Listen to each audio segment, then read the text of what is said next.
एक बार फिर आप सभी का स्वागत है। आज हम लोग देखेंगे important environmental institution organisation international organisation के बारे में हम लोग देखेंगे। इसके पहले दो वीडियोस में हमने यूएन से रिलेटेड जितने भी इम्पोर्टेंट ऑर्गेनाइजेशन थे उसको देख चुके हैं।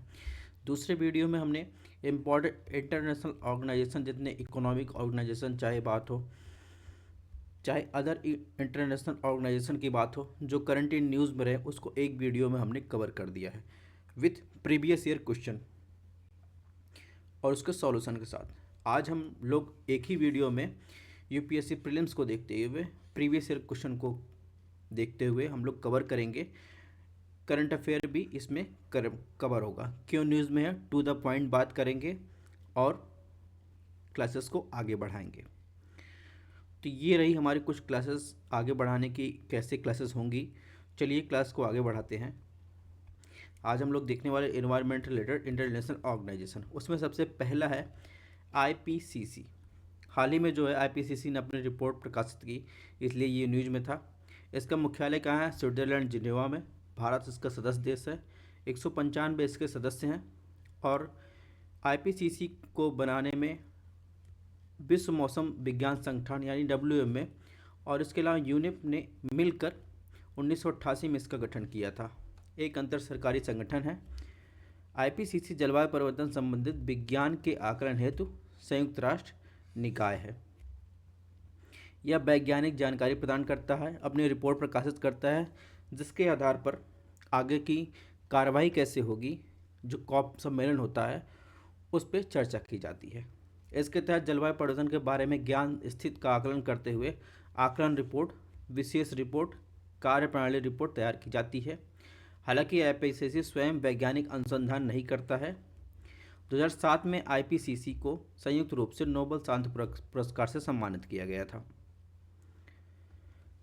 कुछ डाटा की बात कर लें तो 2019 की बात करें तो ग्लोबल ग्रीन हाउस गैस उत्सर्जन में बताएं तो सबसे ज़्यादा ग्लोबल ग्रीन हाउस गैस की बात करें अगर ऑप्शन में आ जाए तो सबसे ज़्यादा उत्सर्जन जो होता है एनर्जी आपूर्ति क्षेत्र में होता है। उसके बाद इंडस्ट्री में ग्लोबल ग्रीन हाउस गैस का एमिशन होता है। अगर मीथेन उत्सर्जन की बात करें तो मीथेन की अधिकांश जो है वृद्धि के लिए जैविक प्रक्रियाएं उत्तरदायी होती हैं। इसके बाद जीवाश्म ईंधन, अगर आपको ऑप्शन में दे दे कि मीथेन उत्सर्जन में जैविक प्रक्रियाओं की अपेक्षा जीवाश्म ईंधन जो है जिम्मेदार होते हैं तो ये ऑप्शन गलत हो जाएगा। अगर ऑप्शन में दे कि मीथेन उत्सर्जन में जीवाश्म ईंधन की अपेक्षा जैविक प्रक्रियाएं ज़्यादा जिम्मेदार होती हैं तो ये ऑप्शन सही होगा।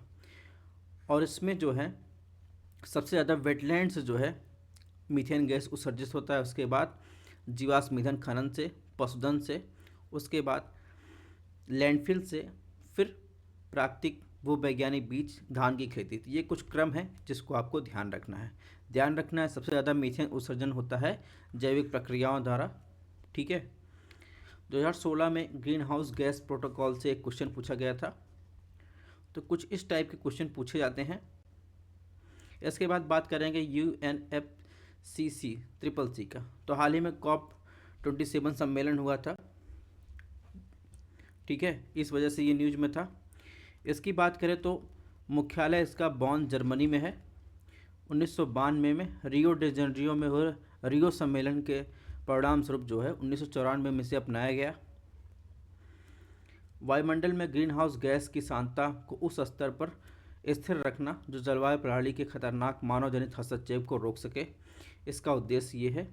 और यह सुनिश्चित करना खाद्य उत्पादन स्तर कोई खतरा ना हो, आर्थिक विकास को स्थायी रूप से आगे बढ़ाना। भारत इसका सदस्य देश है। 198 इसके सदस्य हैं। इसके अंतर्गत महत्वपूर्ण कन्वेंशन की बात करें तो क्योटो प्रोटोकॉल, पेरिस एग्रीमेंट 2015 में हुआ था। ठीक है, तो ये कुछ इम्पॉर्टेंट कन्वेंशन है जो इससे संबंधित है। UNFCCC के परिसंचालन तंत्र की बात करें तो कॉन्फ्रेंस ऑफ पार्टी जो कॉप सम्मेलन होता है वो इसका शीर्ष निर्माणकारी निकाय होता है UNFCCC का। और इसकी बैठक जो है प्रतिवर्ष होती है जिसे कॉप द्वारा कॉप के नाम से जानते हैं। इसके अलावा कॉप की बात करें, क्योटो प्रोटोकॉल के पक्षकारों की बात करें तो CMP के रूप में बैठक होती है और यह क्योटो प्रोटोकॉल के कार्यान्वयन की निगरानी करता है। इसके अलावा कॉप की बात करें तो पेरिस एग्रीमेंट पर पक्षकारों की बैठक होती है मिनिस्ट्रियल, और CMP में पेरिस समझौते का पक्षकार सभी देशों का प्रतिनिधित्व करता है। ठीक है, तो ये कुछ UNFCCC से रिलेटेड कुछ बेसिक बातें हो गई न्यूज़ में थी। इसके अलावा इसी के फलस्वरूप जो बैठक हुई उसके फलस्वरूप भारत ने अपने जो नेशनल डिटरमाइंड कंट्रीब्यूशन था उसको अपडेट किया है। ये डाटा आपको याद रखना है, क्वेश्चन इससे आने की पूरी संभावना है। यानी उत्सर्जन की तीव्रता को कम करने के लिए पहले NDC 2015 में निर्धारित डाटा क्या था, 2005 के स्तर से तुलना में 2030 तक 33 से 35% कमी करना। अब क्या हुआ, 2030 तक 45% कमी करना लक्ष्य हासिल किया गया है। गैर जीवाश्म ईंधन आधारित ऊर्जा संसाधन की बात करें तो कुल विद्युत एक निश्चित प्रतिशत हासिल करना, पहले क्या था 40%, अब क्या है 50% उसको हासिल करना है।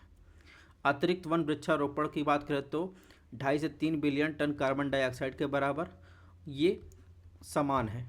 ठीक है, नेक्स्ट बात करें तो सस्टेनेबल तौर पर आगे बढ़ने की बात करें तो जीवन यापन की बात कर रहा है, तो अपडेट में भी लगभग यही चीज़ें हैं, और बाकी में जो है पूर्ववर्ती जैसे 2015 में था वैसे अब भी है। ठीक है, 2016 में जो है इंटेंड नेशनली डिटरमाइंड कंट्रीब्यूशन से क्वेश्चन आया था। इसके अलावा 2015 के पेरिस में UNFCCC की बैठक हुई थी, उसके संबंधित क्वेश्चन आया था। ठीक है, इनके आंसर आपको कमेंट बॉक्स में आपको कमेंट करने हैं। बाकी हमने जो क्वेश्चंस प्रीवियस ईयर के क्वेश्चन और टेस्ट सीरीज ली थी उसमें इसका आंसर हमने आपको दे दिया है, सॉल्यूशन भी प्रोवाइड करवा दिया है। अगर बात करें कुछ रिपोर्ट प्रकाशित की गई है, national determined contribution synthesis report 2022 किसके द्वारा, UNFCCC के द्वारा प्रकाशित की गई है। इसके अलावा क्लाइमेट ट्रांसपेरेंसी रिपोर्ट किसके द्वारा प्रकाशित की जाती है, क्लाइमेट ट्रांसपेरेंसी द्वारा।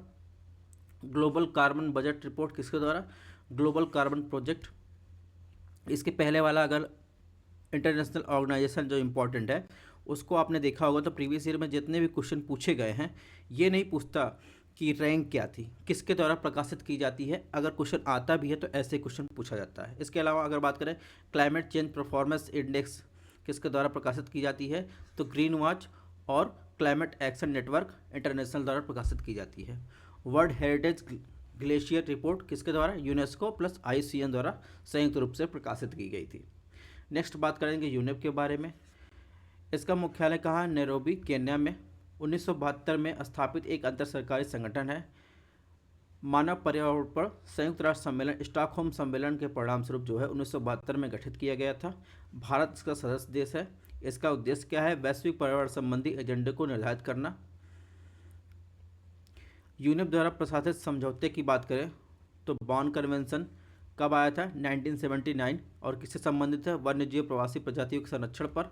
इसके अलावा वन्य जीवों वनस्पतियों के संकट पर प्रजातियों की साइट्स जो है 1973, ये सब यूनेप के सहयोग से ही अपनाया गया। ओजोन परत के लिए जो है वियना कन्वेंशन आया था 1985 में। इसके अलावा खतरनाक अपशिष्ट सीमा पार आवाजाही के नियंत्रण हेतु बेसल कन्वेंशन आया था। अंतर्राष्ट्रीय व्यापार के कुछ खतरनाक रसायनों कीटनाशकों के लिए कौन सा कन्वेंशन है, रॉटरडम कन्वेंशन। जैव विविधता पर कन्वेंशन 1992 में। पारा मरकरी पर मिनमाटा कन्वेंशन 1993 में। अस्थायी कार्बनिक प्रदूषक स्टॉकहोम कन्वेंशन 2001 में अपनाया गया था। ये सब यूनेप के तत्वाधान में हुआ था। ठीक है, ये कौन कौन सी रिपोर्ट प्रकाशित करता है, वैश्विक पर्यावरण आउटलुक रिपोर्ट, अनुकूलन अंतराल report, triple emergency report, cooling emission and policy synthesis report, जिसको जो है अंतर्राष्ट्रीय ऊर्जा एजेंसी यूनेप के संयुक्त रूप से प्रकाशित किया जाता है।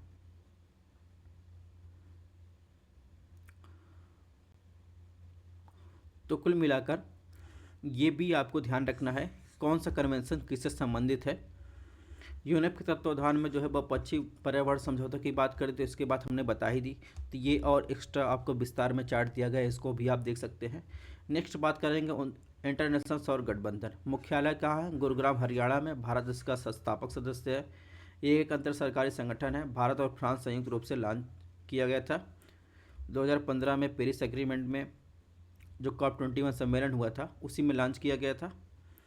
वर्तमान में 92 देश जो है इस फ्रेमवर्क के तहत हस्ताक्षर किए हैं। इसके अलावा अगर बात करें तो संयुक्त राष्ट्र महासभा ने 2021 में ISA को पर्यवेक्षक दर्जा प्रदान किया था। ISA महासभा निर्णय लेने वाली एक शीर्ष संस्था है, इसके 110 सदस्य हैं। आईएसए की सदस्यता के लिए संयुक्त राष्ट्र के सभी सदस्यों के लिए ये खुली है। ठीक है, इससे ज़्यादा क्वेश्चन आने वाले नहीं हैं। 2016 में क्वेश्चन पूछा था, इंटरनेशनल सोलर अलायंस को 2015 में संयुक्त राष्ट्र जलवायु परिवर्तन सम्मेलन प्रारंभ किया गया। इस गठबंधन में संयुक्त राष्ट्र के सभी सदस्य सम्मिलित हैं। ध्यान रखना 2016 में ये बात कर रहा है, तो इसके हिसाब से आप आंसर इसका कमेंट कीजिएगा। इसके बारे में भी हमने आपको बताया। नेक्स्ट बात करेंगे ग्लोबल इन्वायरमेंट फंड। इसका मुख्यालय क्या है? वाशिंगटन डीसी यूएसए में है। इसकी स्थापना 1992 में की गई। रियो सम्मेलन हुआ था उस दौरान। यह एकमात्र बहुपक्षीय कोष है जो पर्यावरण स्थिति के सभी पहलुओं पर काम कर रहा है। विश्व के सबसे अधिक दबाव वाले पर्यावरणीय मुद्दों को संबोधित करने के लिए विकासशील देशों के काम का समर्थन करता है। इसके तहत 5 प्रमुख क्षेत्र हैं: जैव विविधता हानि, रसायन अपशिष्ट, जलवायु परिवर्तन, अंतर्राष्ट्रीय समुद्र और भूमि संरक्षण। भारत इसका सदस्य देश है। 185 सदस्य देश हैं। इसके अलावा जीईएफ निम्नलिखित 5 प्रमुख अंतर्राष्ट्रीय पर्यावरण कन्वेंशन के लिए वित्तीय तंत्र प्रदान करता है। किसके लिए? यूएनसीबीडी के लिए। इसके अलावा यूएनएफसीसी के लिए, अस्थायी प्रदूषकों पर कार्बनिक स्टॉकहोम के लिए, मरुस्थलीकरण से निपटने पर संयुक्त राष्ट्र सम्मेलन के लिए और पारा मिनीमाटा कन्वेंशन के लिए। इसके अलावा अगर बात करें तो अन्य महत्वपूर्ण जानकारी की बात करें तो जीईएफ द्वारा प्रबंध किए जाने वाले fund special climate change fund और लीस्ट डेवलपमेंट कंट्रीज फंड या Montreal protocol, global ship ballast water treaty, UN law of the sea treaty नौवहन के लिए, मॉर्पोल ट्रीटी तथा लैंडफिल फिश स्टॉक, अत्यधिक प्रवासी मछली के स्टॉक संरक्षण प्रबंधन पर संयुक्त राष्ट्र समझौते का भी समर्थन करता है। तो ये बातें होंगी ग्लोबल एनवायरनमेंट फंड की। नेक्स्ट बात करते हैं विश्व मौसम संगठन WMO। इसका मुख्यालय कहाँ? जेनेवा, स्विट्जरलैंड में। 1950 में WMO कन्वेंशन की अभ्यस्त से स्थापित एक अंतर सरकारी संगठन है। इसकी उत्पत्ति जो है 1873 में स्थापित अंतर्राष्ट्रीय मौसम विज्ञान संगठन से हुई। भारत इसका सदस्य देश है। 193 इसमें सदस्य हैं। विश्व मौसम विज्ञान कांग्रेस इसका सर्वोच्च निकाय है। यह संयुक्त राष्ट्र की एक विशेष एजेंसी है। इसका उद्देश्य क्या है? यह संगठन पृथ्वी के वायुमंडल की स्थिति, व्यवहार, अंतर्राष्ट्रीय सहयोग, समन्वय को समर्पित है। ठीक है। इसके साथ ही पृथ्वी के वायुमंडल के भूमि, महासागर, मौसम, जलवायु के साथ अंतरक्रिया, इससे उत्पन्न जल संसाधनों के परिणामी वितरण के लिए भी समर्पित है। WMO द्वारा कुछ रिपोर्ट प्रकाशित की गई है। State of the global climate report, global ocean observing system report card, green house bull run report, state global water resource, world water development report किसके द्वारा? यूनेस्को द्वारा प्रकाशित की गई, ये आप ध्यान रखिएगा। इसके अलावा state of global water resource किसके द्वारा? वर्ल्ड मेट्रोलॉजिकल ऑर्गेनाइजेशन द्वारा। नेक्स्ट बात करेंगे UNCCD। तो इसका मुख्यालय कहाँ है? बॉन, जर्मनी में। COP15 UNCCD का COP15 सम्मेलन कहाँ हुआ? कोटे डी आइवरी, अबिजान में संपर्क हुआ। और हाल ही में जो है UNCCD ने global land outlook, land restoration for recovery and resilience report प्रकाशित की। इसकी स्थापना 1994 में की गई और यह एकमात्र जो है कानूनी रूप से बाध्यकारी अंतर्राष्ट्रीय समझौता है। भारत इसका पक्षकार है। ठीक है। विश्व को भूमि, शरण और कार्बन तटस्थता की राह पर लाने के लिए समन्वित कार्रवाई ध्यान केंद्रित है। इसमें 197 देश पक्षकार हैं। 196 देश और यूरोपीय संघ शामिल है। भारत की तरफ से मिनिस्ट्री ऑफ एनवायरनमेंट जो है नोडल मंत्रालय है। यह देश के कन्वेंशन कार्यान्वयन की देखरेख करता है। UNCCD के तहत शुरू किए गए कुछ पहलों की बात करें तो भूमि निर्णीकरण, तटस्थता, लक्ष्य निर्धारण कार्यक्रम। इसके अलावा अगर बात करें लैंड एल्डियन कोर्स की बात करें जो COP13 सम्मेलन हो उसके दौरान लॉन्च किया गया था। तो इस प्रकार कुछ पहले हैं। 2016 में इससे संबंधित एक क्वेश्चन आया था। इसको आप जो है कमेंट बॉक्स में इसका आंसर मैसेज कीजिएगा। स्टॉकहोम अभिसमय, यह एक वैश्विक कानूनी रूप से बाध्यकारी संधि है। 2001 में स्वीडन के स्टॉकहोम में हुए पूर्ण अधिकार प्राप्त प्रतिनिधियों के सम्मेलन पर हस्ताक्षर के लिए प्रस्तुत किया गया था। 2004 में लागू किया गया। ये किससे संबंधित है? स्टॉकहोम सम्मेलन यानी अभिसमय। ये POP से मानव स्वास्थ्य पर्यावरण की रक्षा के लिए है। ठीक है। भारत इसका पक्षकार है। भारत ने 2006 में इसकी अपुष्टि की थी। इसकी अपुष्टि नहीं करने वाले महत्वपूर्ण देश की बात करें तो यूएसए, इजराइल, मलेशिया। पर्यावरण मंत्रालय ने पर्यावरण संरक्षण अधिनियम 1986 के तहत 2018 में पीओपी नियमों में विनिमय को असूचित किया था।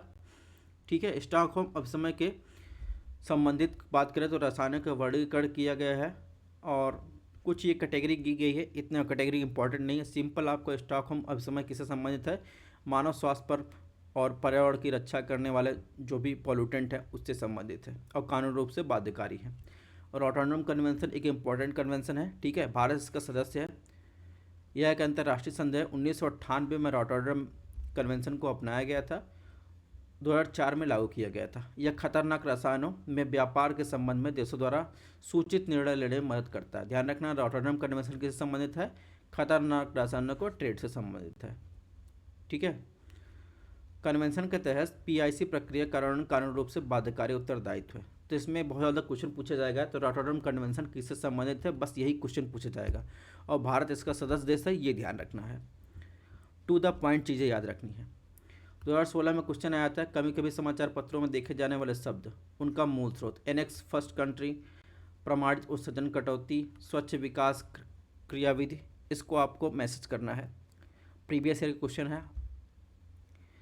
अब बात करें, एक तो स्टॉकहोम अभिसमय की बात की, दूसरा स्टॉकहोम सम्मेलन था। इसका क्रमिक विकास जो है ये क्यों न्यूज में था, हाल ही में इसके 50 वर्ष पूरे हुए हैं स्टॉकहोम कन्वेंशन के, इसलिए ये न्यूज में था। तो इसका कैसे कैसे विकास हुआ ये इसका दिया गया लिस्ट आप देख सकते हैं। 2016 में क्वेश्चन आया था, सस्टेनेबल डेवलपमेंट गोल पहली बार 1972 में एक वैश्विक विचार मंडल थिंक टैंक जिसे क्लब ऑफ रोम कहा जाता था प्रस्तावित किया गया। सस्टेनेबल डेवलपमेंट लक्ष्य 2030 प्राप्त किए जाने हैं। तो आपको बताना इसमें कौन सा सही है। ठीक है। और ये इसी से संबंधित क्वेश्चन है। कभी कभी समाचारों में देखने जाने वाला एजेंडा 21, तो एजेंडा 21 भी किससे संबंधित है, स्टॉकहोम सम्मेलन से। ये एजेंडा 21 स्टॉकहोम सम्मेलन से निकल कर आया और इसके अलावा यूएनएफसीसी आया, यूएनसीसीडी आया। ठीक है। सीबीडी भी स्टॉकहोम कन्वेंशन से ही निकल कर आया। रियो +20 अभी 50 वर्ष पूरा हुआ, तो रियो +50 ये किससे संबंधित है, ये क्या है, तो ये भी आपको जो है इसमें आंसर देना है। सीबीडी की बात करते हैं, संयुक्त राष्ट्र जैव विविधता अभिसमय, मुख्यालय कहाँ है, मॉन्ट्रियल कनाडा में। क्यों न्यूज में रहा, संयुक्त राष्ट्र जैविक विविधता समय का COP15 जो है कनाडा में आयोजित किया गया। COP15 की अध्यक्षता चीन द्वारा की गई थी, इसका आयोजन कनाडा में किया गया था। तो ये इतना इम्पोर्टेंट है। ठीक है। कहाँ किया गया था, सीबीडी का पक्षकार है भारत। कानूनी रूप से बाध्यकारी एक अंतर सरकारी 25 संधि 1992 में रियो सम्मेलन।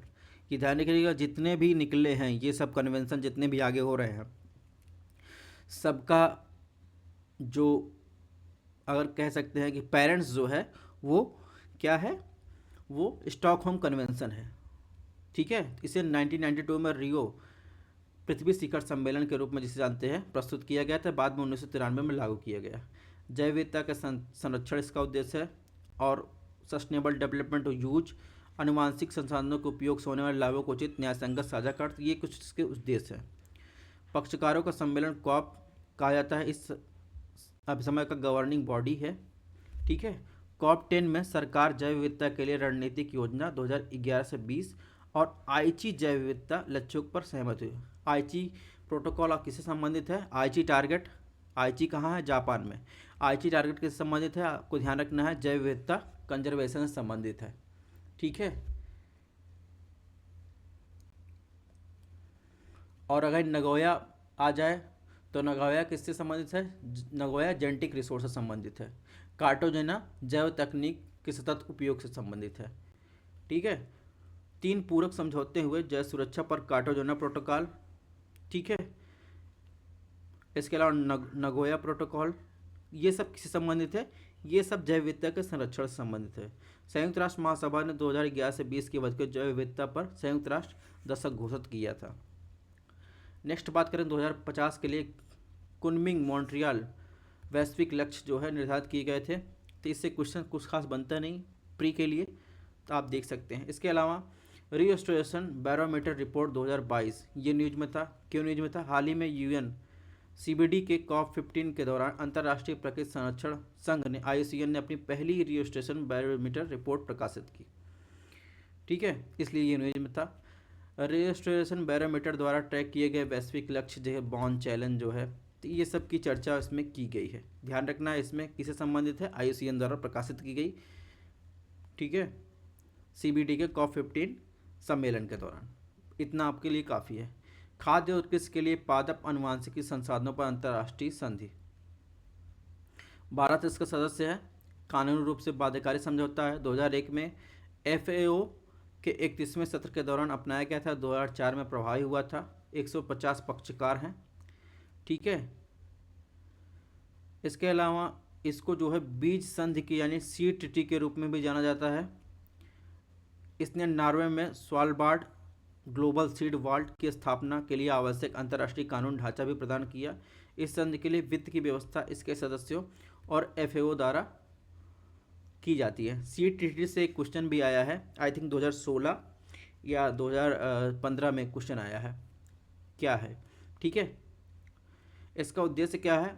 दुनिया को खिलाने वाली फसलों की विविधता के लिए किसानों को भारी योगदान को स्वीकार करना, किसान पादप प्रजननों और वैज्ञानिक को पादप अनुवांशिक सामग्री तक पहुंच प्रदान करने के लिए एक वैश्विक प्रणाली की स्थापना करना, यह सुनिश्चित करना कि प्राप्तकर्ता इन अनुवांशिक सामग्रियों के उपयोग से प्राप्त होने वाले लाभों को उन देशों तक साझा कर जहां वो उत्पन्न होते हैं। तो ये कुछ बातें हैं।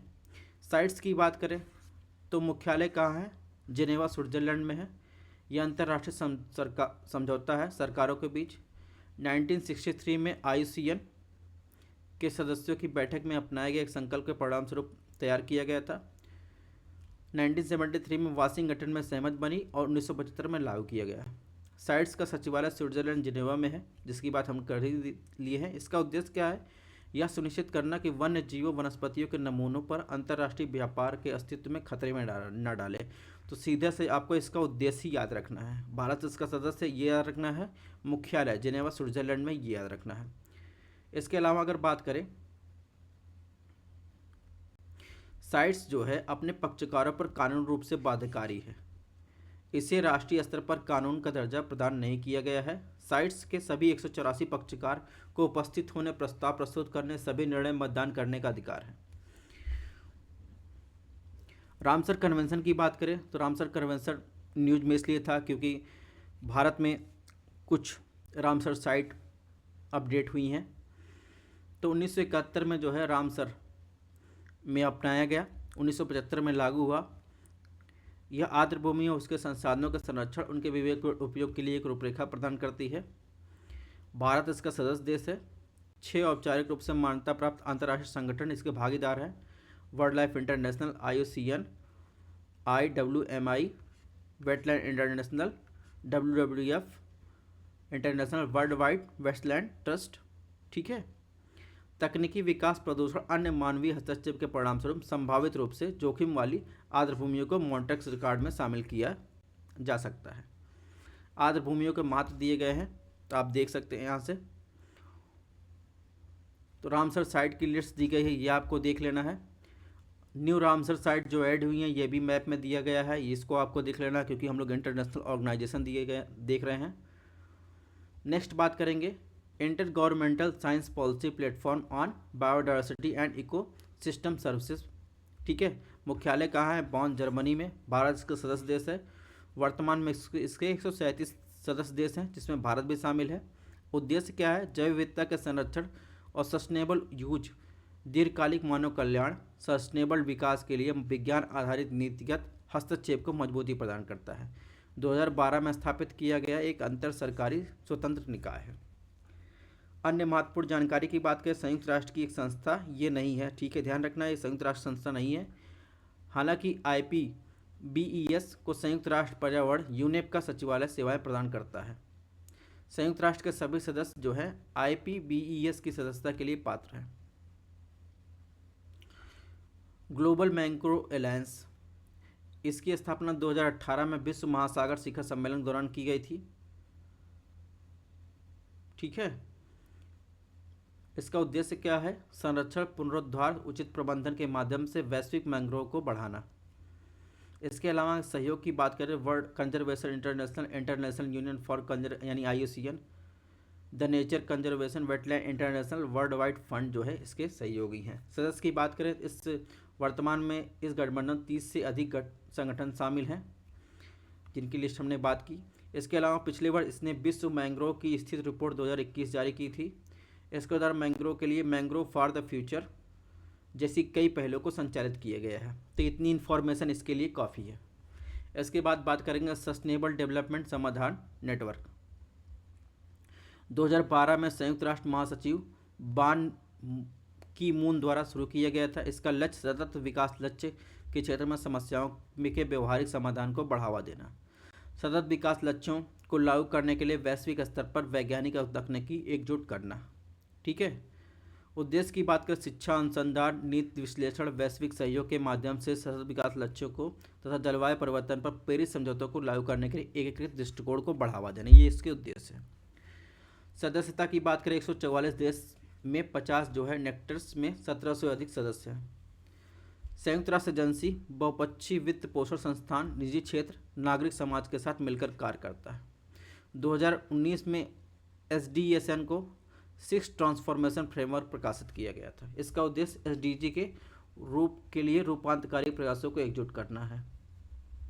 फ्रांस में इसके 1901 के एक कानून के तहत स्थापित किया गया है।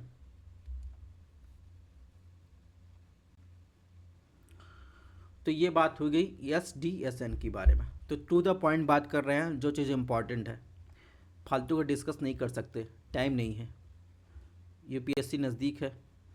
नेक्स्ट बात करेंगे अंतर्राष्ट्रीय सागर नीतल प्रसरण ISA। मुख्यालय कहाँ? किंगस्टन, जमैका में। भारत इसका सदस्य है। एक स्वायत्त अंतर्राष्ट्रीय संगठन 1994 में अस्तित्व आया, जबकि संयुक्त राष्ट्र समुद्री कानून अभिसमय यानी जिसे अनक्लॉज कहते हैं वो 1982 में लागू हुआ। गहरे समुद्री नीतल से संबंधित गतिविधियों पैदा होने और हानिकारक प्रभावों में समुद्री पर्यावरण का प्रभावी संरक्षण सुनिश्चित करता है। ठीक है।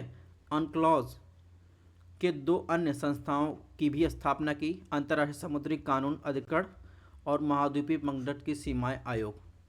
तो ये सब चीज़ें आपको इससे ध्यान रखना है। नेक्स्ट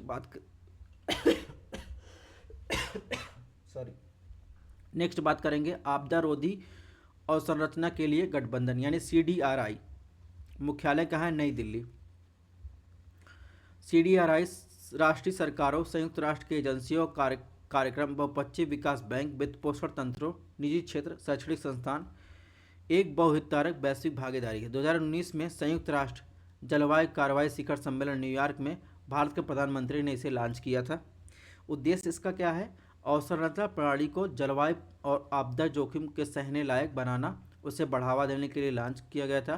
सतत विकास सुनिश्चित होगा इससे, इसलिए जो है ये पहल की गई थी भारत के प्रधानमंत्री द्वारा। शुरुआत के बाद 31 देश और 6 अंतर्राष्ट्रीय संगठन और 2 निजी क्षेत्र इसके संगठन सदस्य थे। ठीक है, भारत इसका सदस्य है। इसके अलावा आपदा जोखिम न्यूनीकरण के लिए सेंडाई फ्रेमवर्क और पेरिस जलवायु समझौते के साथ ये काम करता है। CDRI ये सदस्य देश हैं। अगर आपको लिस्ट याद रखनी हो तो आप यहाँ से याद रख सकते हैं। अब बात करेंगे international union of geological science की। मुख्यालय कहाँ है? बीजिंग चीन में।